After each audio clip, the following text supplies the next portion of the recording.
జ్యోతమ్మా, నీ పూజలు నీ కష్టం వృధా పోలేదు. నీ చెల్లెలు నువ్వే బతికించుకున్నావు. నీ మనసు చాలా గొప్పదమ్మా. ఇదంతా శారదమ్మ వల్లే రంగా. కాకపోతే రక్తమిచ్చి కూడా ఆ సంతోషాన్ని శ్రావ్యతో పంచుకునే అవకాశం శారదమ్మకి లేకుండా పోయింది. తనని చూస్తే శ్రావ్యకి కోపం అంట.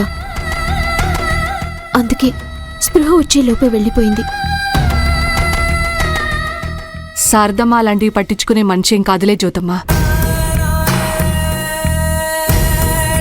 పైగా నిన్ను సొంత బిడ్డలాగా చూసుకుంటుంది.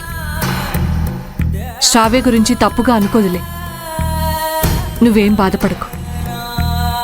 ఇంతకీ శ్రావ్యను నువ్వు పలకరించావా? లేదమ్మా, శ్రావ్య నా మీద బాగా కోపంగా ఉంది. నేనే తప్పు చేయలేదని ఎప్పటికర్థం చేసుకుంటుందో. తప్పకుండా తొందరలోనే అర్థం చేసుకుంటుందిలే బుజ్జమ్మా. నువ్వేం దిగులు పెట్టుకోకు. శ్రావ్యకి ప్రమాదం తప్పింది, కోలుకుంటుంది. మరి దొరబాబుతో ఎప్పుడు నీ మనసులో మాట చెప్తావు?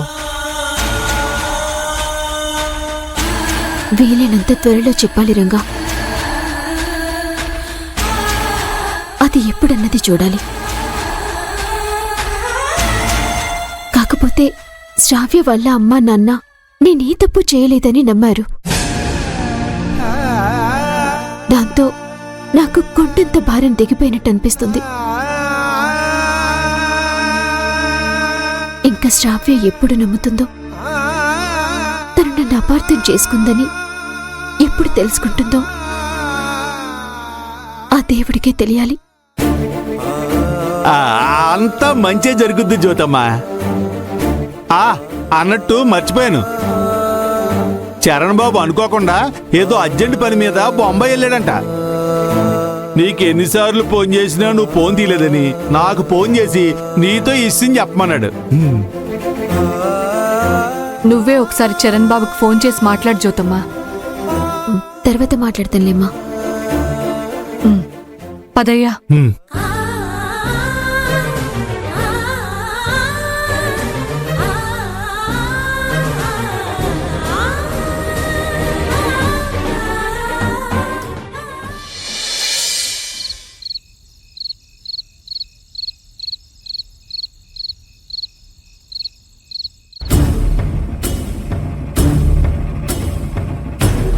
అర్ధరాత్రి ఎప్పుడో వచ్చెళ్ళాడంట. మంగా చెప్తే తెలిసింది.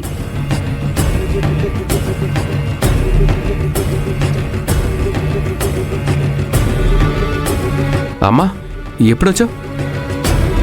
ఒరే రాజీవ్, ఏమైపోయావురా? నిన్ననగా వెళ్ళిన వాడివి ఇప్పుడంటరా ఇంటికొచ్చేది? అమ్మమ్మకు కూడా చెప్పకుండా ఎక్కడికి వెళ్ళావు రాజీవ్?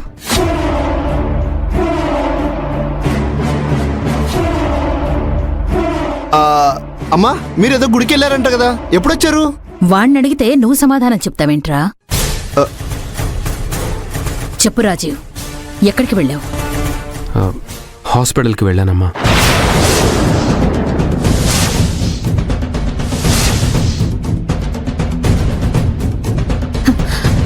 హాస్పిటల్కా? ఏమైందిరా? నాకేం కాలేదమ్మా.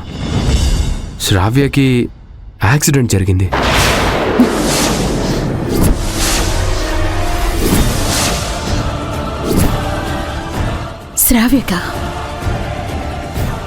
శ్రావ్యకి యాక్సిడెంట్ జరగడం ఏంట్రా? అసలు ఎలా జరిగింది?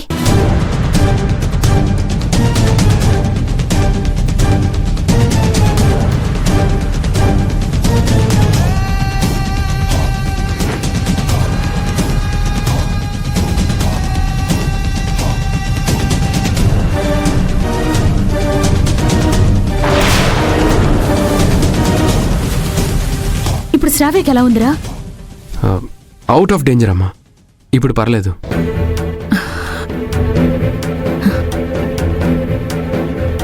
పోన్లే, పెద్ద ప్రమాదం నుంచి బయటపడింది. మరి విషయం నాతో ఎందుకు చెప్పలేదురా?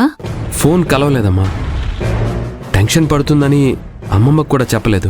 నేనిప్పుడే హాస్పిటల్కి వెళ్ళి శ్రావ్యకి ఎలా ఉందో చూసొస్తాను. అమ్మా ఇప్పుడొద్దమ్మా. శ్రావ్య పూర్తిగా రికవర్ అవ్వలేదు, పూర్తిగా రెస్ట్ ఇవ్వమని డాక్టర్ గారు చెప్పారు. నువ్వు వెళ్ళినా నాకు తెలిసి చూడ్డానికి ఎలా చేయరు.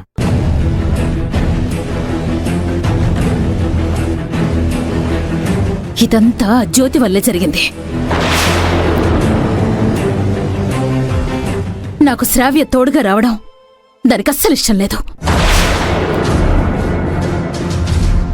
జ్యోతి వల్ల ఒకటి కాదు 10 అపశకునాలు జరుగుతాయని నీకు ముందే చెప్పాను కదా, నువ్వే వినలేదు. అన్నిటికీ జ్యోతియే కారణం కాదమ్మా. శ్రావ్య సగం వరకు విని జ్యోతిని అపార్థం చేసుకుంది. వెనక ముందు చూసుకోకుండా వెళ్ళటం వల్లే ఇదంతా జరిగింది. నువ్వు దాన్ని వెనకేసుకురాకు.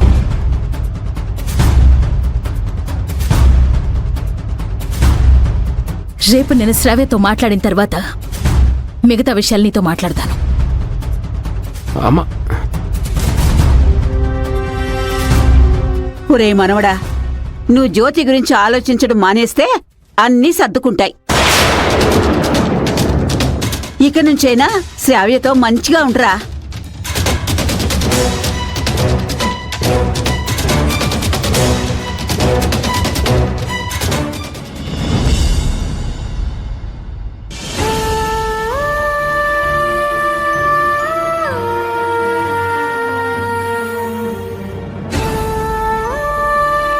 మీకు నేనంటే ఇష్టం లేదా?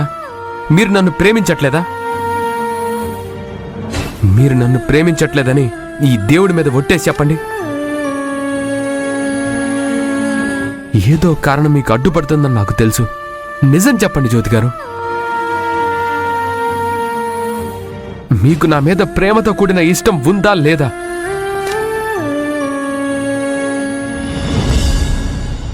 ఇష్టం ఉంది.